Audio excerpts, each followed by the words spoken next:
Yuzarsif yang kini menjadi pengurus serta penasehat istana, kembali mengembalikan pekerjaan penghidang makanan dan pembaca cerita kepada Huya dan Sufer. Putifar yang sudah terlalu percaya dengan Yuzarsif, sampai tak perlu mengecek laporan yang diberikan kepadanya. Zulaikha yang datang tiba-tiba pun juga memuji Yuzarsif, yang bisa membuat semua penghuni istana merasa nyaman. Zulaikha yang biasanya tidak pernah memuji orang, kali ini dia memuji Yuzarsif di depan Putifar. Hal itu membuatnya merasa aneh, karena biasanya Zulaikha lah yang biasa dipuji oleh orang-orang. Setelah Yuzarsif pergi, Zulaikha mengatakan kepada Putifar tentang sifat-sifat yang berubah terhadapnya, sampai ia tak mau memandang wajahnya sama sekali. Hal itu membuat Putifar merasa curiga kepada mereka, karena menurutnya ada yang disembunyikan oleh Zulaikha kepadanya.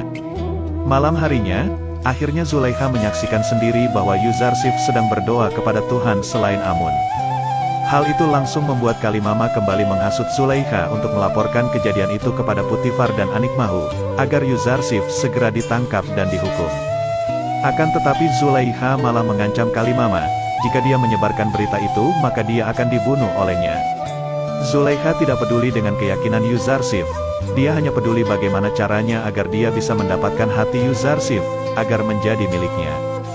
Zulaikha yang sudah dikuasai oleh hawa nafsu menyuruh Kalimama segera menghiasi kamarnya seindah mungkin.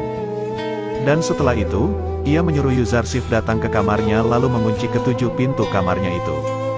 Zulaikha ingin membuktikan kepada Yuzarsif, jika dia adalah budak yang harus mematuhi perintah majikannya. Setelah semua kamar sudah dihias, Kalimama segera memanggil Yuzarsif menuju kamar Zulaikha. Sebelum pergi, dia sempat berdoa kepada Allah agar selalu melindunginya, karena tidak seperti biasanya Zulaikha memanggilnya ke kamar tujuh pintu, di mana tempat itu adalah tempat yang bersifat pribadi baginya. Dan Kalimama segera menutup semua pintu, lalu menguncinya rapat-rapat. Setelah Kalimama pergi, Zulaikha mulai menggoda Yuzarsif agar dia mau memuaskan nafsu Zulaikha yang sudah tak terbendung begitu lama kepada Yuzarsif. Tapi Yuzarsif langsung menolak perintah Zulaikha itu, karena dia tidak ingin mengkhianati Putifar yang sudah baik kepadanya. Zulaikha yang sudah dikuasai oleh setan, tetap memaksa Yuzarsif dengan beralasan bahwa seorang budak harus menuruti perintah majikannya. Akan tetapi Yuzarsif lebih mematuhi penciptanya daripada majikan yang hanya menginginkan hawa nafsu setan. Saat Yuzarsif memandangi wajah Zulaikha, dia terlihat sangat buruk rupa, dan mengatakan Yuzarsif akan mematuhi perintahnya selama tidak bertentangan dengan perintah Allah.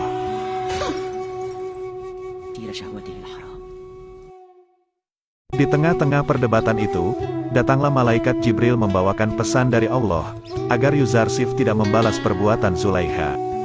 Sebentar lagi dia akan menuduh Yuzarsif sebagai orang yang memaksa dengan menggunakan kekerasan. Dan saat itu Yuzarsif akan dinyatakan bersalah. Jibril menyuruh Yuzarsif agar lagi dari godaan syaitan, dan segera menuju pintu. Dengan izin Allah, pintu yang harusnya terkunci rapat-rapat, membuka dengan sendirinya dan memberikan jalan untuk Yuzarsif keluar dari kamar Zulaikha.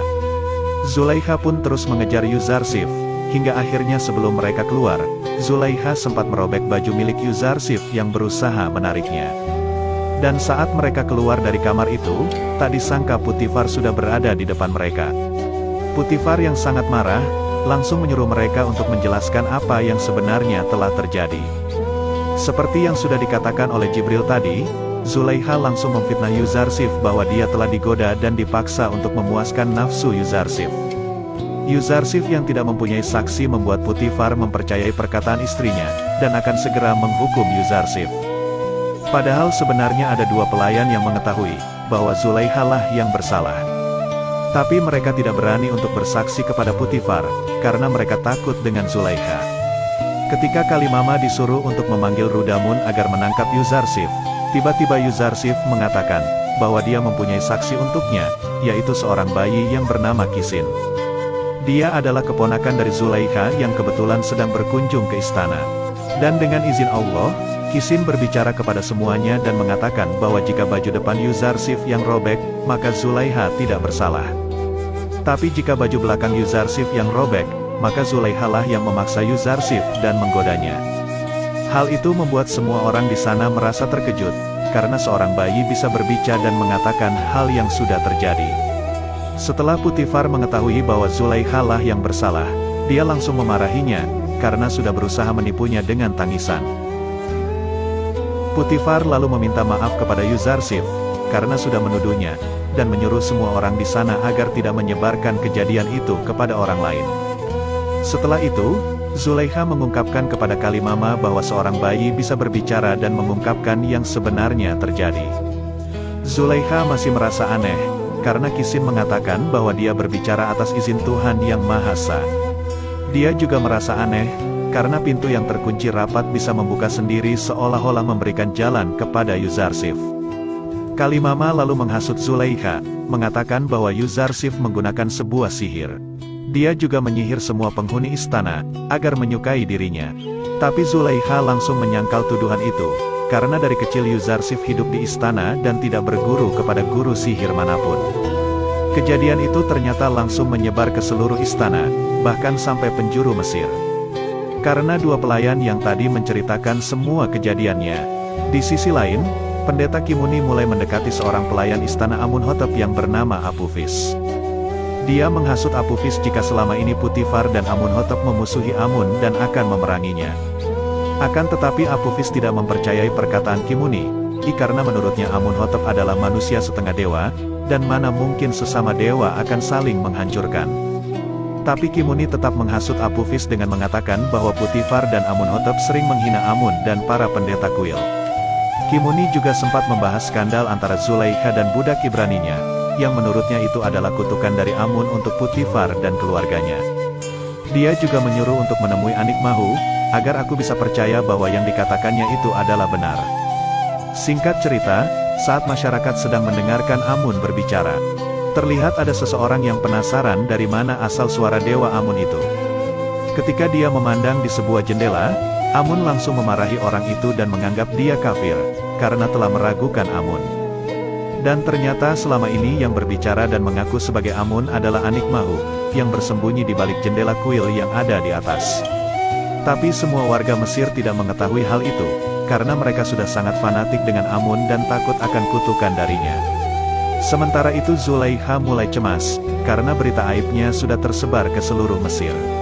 Kalimama juga menjelaskan bahwa seluruh wanita bangsawan Mesir mulai menjelek-jelekkan Zulaikha, karena sudah tertarik dengan seorang budak. Zulaikha pun langsung marah mendengarnya, dan akan membuktikan ke semua wanita bangsawan Mesir, jika mereka di posisinya mereka juga akan melakukan hal yang sama kepada Yuzarsif.